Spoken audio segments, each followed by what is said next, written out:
Most men, especially the masculine, alpha, high earning, successful men, the type of men most women want and are attracted to, most men do not want to take the responsibility of raising another man's child. All right. Ladies, you guys need to know this. And for all the mothers and future mothers out there, you guys need to drill this information to your young daughters so they can understand and not fall victim to today's modern day culture of casual sex. Right? Ladies, I'm telling you guys right now, as soon as you have a child and you become a single mom, the chances of you attracting the man that you want and the man that you want to commit to you, marry you, decreases significantly. All right. If you look at the numbers, statistically, you guys already know facts over feelings. Always like to use data. Almost 50% of single moms today are unmarried. Almost 30% are divorced, and 20% are either separated or widowed. All right.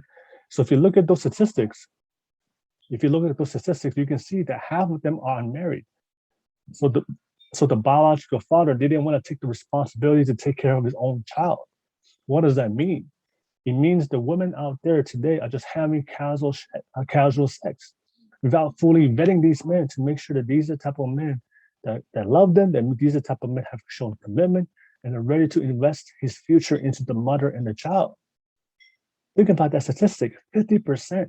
So 50% of single moms are not married by the very man that impregnated her and is the biological father, right? That's a big statistic. So when you have sex with a man without fully vetting these men, ladies, then you have a 50% chance, 50%, there's a 50% probability that he may not stick around. I don't know about you guys, but that is a big risk to take, right? That's 50-50, right? So I'm telling you guys right now, one of the biggest, and like I told you guys before, most men do not want to take the responsibility of taking care of another man's child. Most men would prefer, if they had an option, then most men would prefer to raise their own child. Are there men out there that would raise their child and be happily be a stepfather? Yes. If you look at the numbers, statistically, most men aren't doing that. Well, all the men and women out there, I'm telling you, the moment you become a single mom, you are just the chances of you of attracting commitment, the chances of you of attracting marriage decreases dramatically. Because like I told you guys before, most men do not want to raise another man's child, right? So ladies, if you have casual sex, hookups or flings without taking the time to vet these men, right? Understand that there's a 50% chance or 50% probability that the father won't stay around unless you put in the work, unless you do your due diligence to vet these men, to spend a good majority of time, at least 2-3 years with these men. Make sure he has a good job, make sure he's emotionally stable, make sure he's committed, make sure he doesn't have any toxic traits or behaviors, things that may cause may cause issues within the relationship. That's why you have to take your time, because understanding that having kids is a long-term investment, right? So I'm telling you guys right now, I kid you not, I know so many women today, good friends of mine, who are beautiful, nice, nurturing. They're wifey types. You like you would wife these types of women, but the only um the only negative the only negative about her, she has a child already. She had a baby with a guy when she was really younger, when she didn't really understand relationships, when she was very immature, and she ended up having a kid with a guy that wasn't ready. And now they're grown up. They're still beautiful women. They're still good women. They're wifey types, but it's like I told you guys before, most men are not willing to take that responsibility. So it's going to be really, really hard. And also for a lot of men out there, they also understand that dating a single mom is very complex, right? It's not the same as dating a woman that has no children, because dating a single mom, you have to deal with the baby daddy, you have to deal with the children. It's harder to discipline the children and become that, exert your masculinity as a man. So there's a lot of things that there's a lot of complexities that comes with dating a single mom when then just dating a woman that don't have children. All right. So that's why a lot of men avoid dating single moms. And that's why most men won't commit or marry them.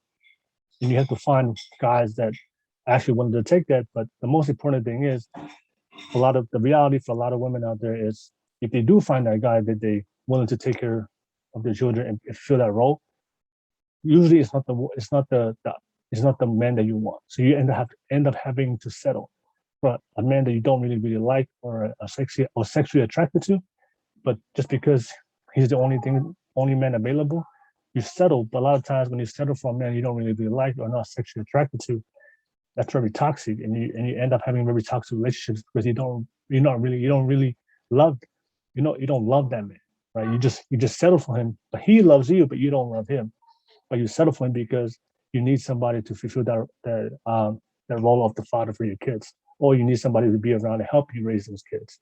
And I see this all the time for a lot of men out there that I know personally, that they love their single mom, but they realize later on as they have the relationship it's very toxic because the single mom didn't really like him. She just settled with him because he was the only thing that was available. All right. So that's something I just wanted to share with you guys. But like I told you guys before, this is the type of information and teachings that mothers should be teaching their daughters to be ultra selective. All right. Ultra selective, and make sure that if they do decide to have sex, is to make sure that with a suitable man, and a man is ready for that responsibility to love you, commit to you, and invest his future in you. But a lot of times in modern day society, you see a lot of these idiotic women who call themselves radical feminists, and especially all these progressive women, they're encouraging women to have sex. The sexual liberation of all women, to fight against the patriarchy, that the men can have multiple sexual partners, so can the women. False. Right? I have to explain this to women all the time. Women cannot be promiscuous as the men because the risks are much higher biologically, because a woman, you guys can get pregnant, and men cannot. That's why men can have multiple sexual partners, because we don't have to get pregnant. The risk of us, the risk is not as much as the women, because when women, you guys get pregnant, that's 9 months that you have to carry that child, and also that's almost 18 years you have to raise that child. Right? For men, when we have sex, that we don't want to take the responsibility, and that's something I'm not encouraging that. But like this, if a man can just have sex and move on, right? And that's the difference between men and women. It's a double standard. And the thing is, you might get upset with the double standard, but that's life, because we have biological differences. There's different standards that men adhere to and women have to adhere to because of our differences in biology, right? Like I told you before, there's a reason why there's something called biological differences. That is something I always talk about on my podcast. Men and women are biologically designed differently. Men are designed to spread their seed, have multiple sexual partners, and that is why men are attracted to a woman's youth, beauty, and fertility, because we are the one pursuing, right? We don't want to have to implant the seed and spread our seed. Women are designed to have babies and care for them and raise them, right? Like I told you guys before, the investment cost in getting pregnant, lady, is 9 months of your time. It's 9 months of labor in getting pregnant, and also spending the next 18 years of your life raising the children to become sustainable adults, right? And that is why I'm telling you, ladies out there, especially in today's modern day culture of casual sex, that is why you shouldn't be having casual sex, and why you shouldn't be having multiple sexual partners as a woman. Do not listen to today's dating culture and this radical feminism telling you to go out there and be sexually liberated, because the investment cost for you to get pregnant is much higher than the men, right? So that is why you guys should not seek multiple sexual partners, but just focusing on finding one good man that will take care of you, love you, commit to you, and spend the rest of your life building your family, supporting him, and build his future, build his empire, and being happy in a family. I'm telling you guys right now, because there's the difference between men and women. That's why for a lot of ladies out there, because you guys get pregnant, that is why women are attracted to a man's resources and success, because a man can provide and protect you, ladies, through your pregnancy. Because a man that can provide and protect you shows you that he can take care of you in your most vulnerable state. Because when you're pregnant, you're limited physically, and that is why it is a very good, astute idea for you ladies to only have sex with men who have proven to you that are willing to take that responsibility to provide and protect for you long term.